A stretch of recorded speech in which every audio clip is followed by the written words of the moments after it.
Urpi Torrado, gerente general de Datum Internacional, para que nos ayude a descifrar esta información que datos fríos, datos sueltos, a ver, tenemos que ponerlas en contexto. Urpi, muy buenos días. Buenos días. ¿Cómo estás? Ayer veíamos con mucha preocupación que esta información que ustedes publicaban en el diario Gestión pues arrojaba que gran parte de los encuestados pues efectivamente piensan, sienten, perciben que hay indicios de fraude en elecciones y queda claro también que no hay una confianza en las autoridades electorales. Cuéntanos, por favor.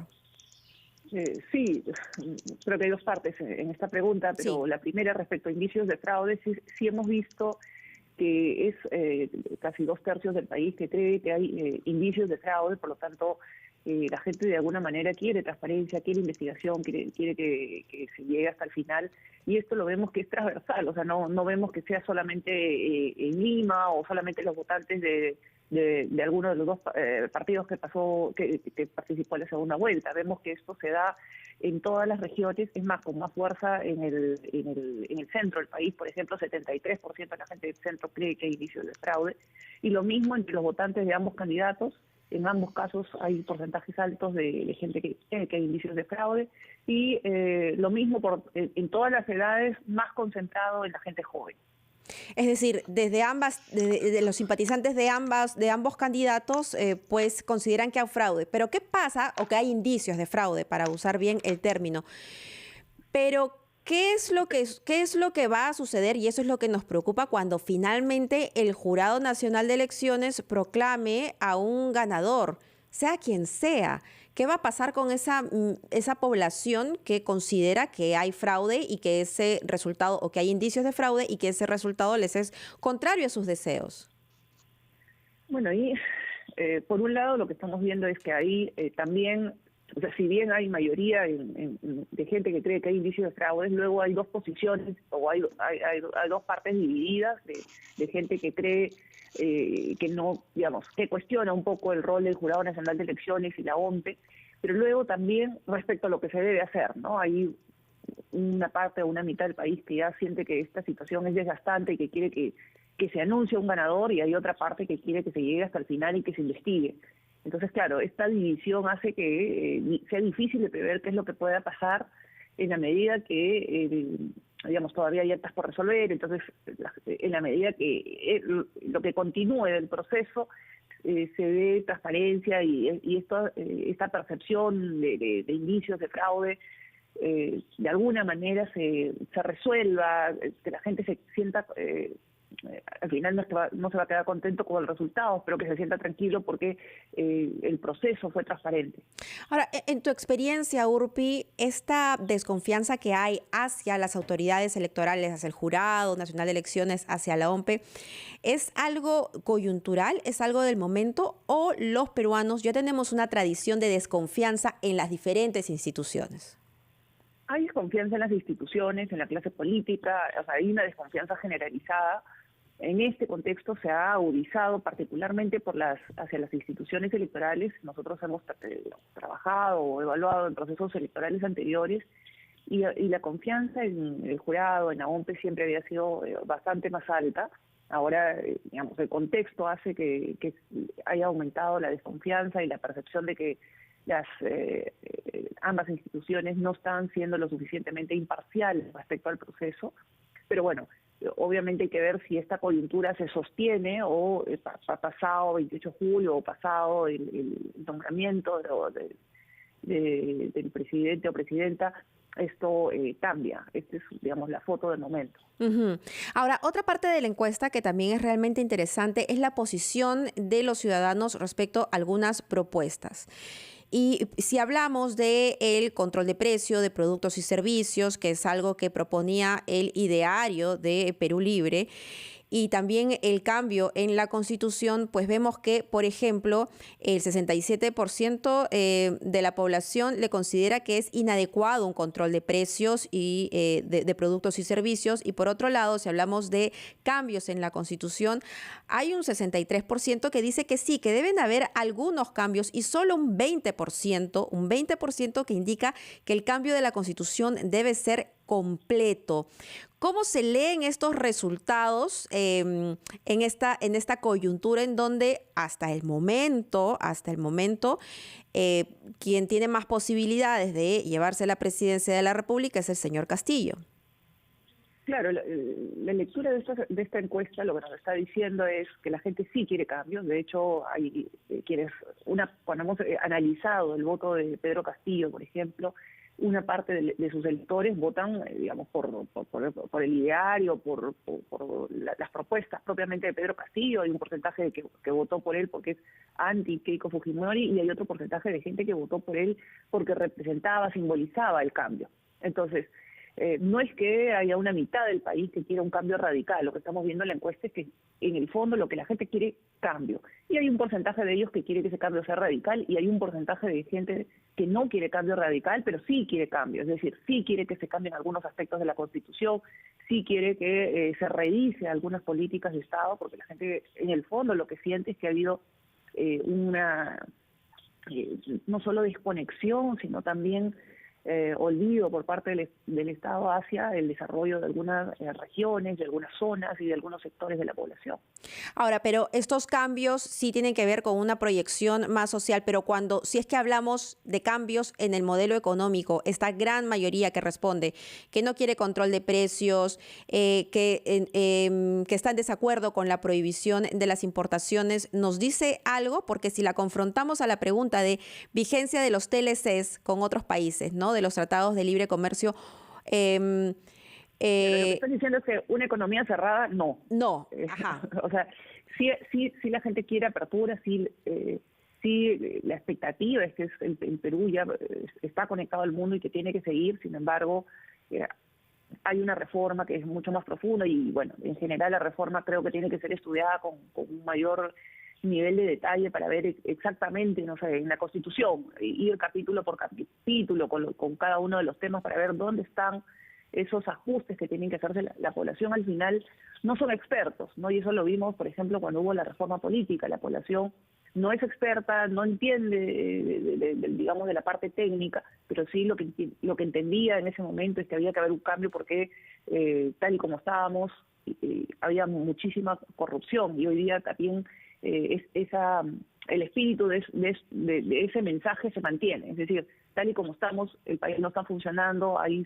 sectores que se están viendo perjudicados, entonces se tiene que hacer un cambio, sin desconectar al Perú del mundo, sin cerrar la economía, pero con cambios de fondo.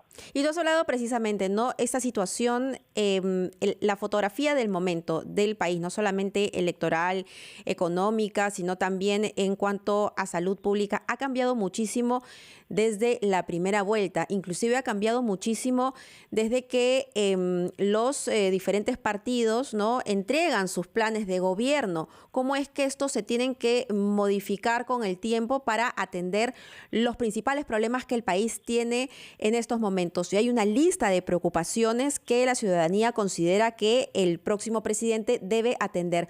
Con eso, Urpi, regresamos tras la pausa. Estamos conversando con Urpi Torrado, gerente general de Datum. Volvemos.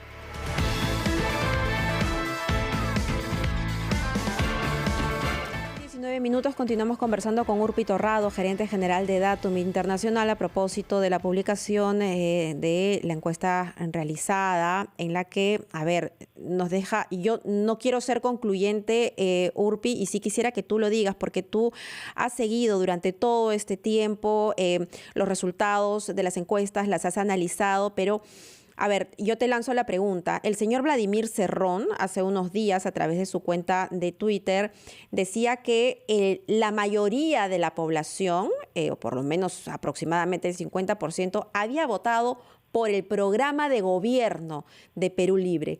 A la luz de los resultados de esta encuesta, que nos dice que la gente quiere algunos cambios en la Constitución, pero que quiere mantener un mercado de puertas abiertas, ¿esta afirmación que hace el señor Cerrón es cierta o es engañosa o se aleja un poco de la realidad? Bueno, lo que estamos viendo en la encuesta digamos, y confirma lo que veníamos viendo desde antes de las elecciones, o sea, cuando preguntábamos razones de voto, o cuando hemos preguntado, digamos, por qué está votando en este caso, por Pedro Castillo.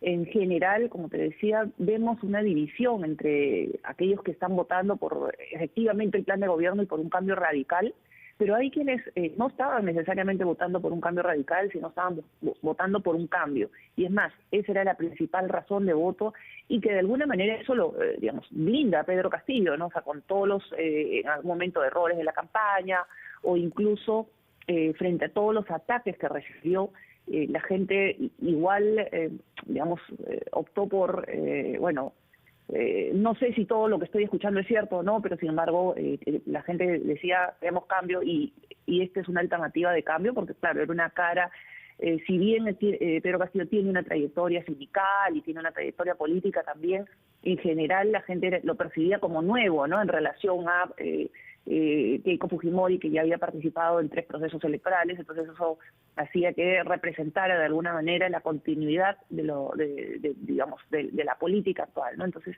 eso es lo que la población ha visto en Pedro Castillo, la posibilidad de cambio. Entonces, pensar que la gente quiere que se ejecute el plan de gobierno en toda digamos, exactamente, creo que sería no escuchar a la población. Y es más, hay que tener en cuenta que si bien hay un 50% que votó por Pedro Castillo, hay un 50% que no votó, y quien al final gobierne va a gobernar para todos los peruanos. Exactamente. Entonces, tiene que escuchar a ambas partes. Y en ese sentido, ambos, cualquiera de los dos que se ha proclamado, va a necesitar legitimarse como presidente,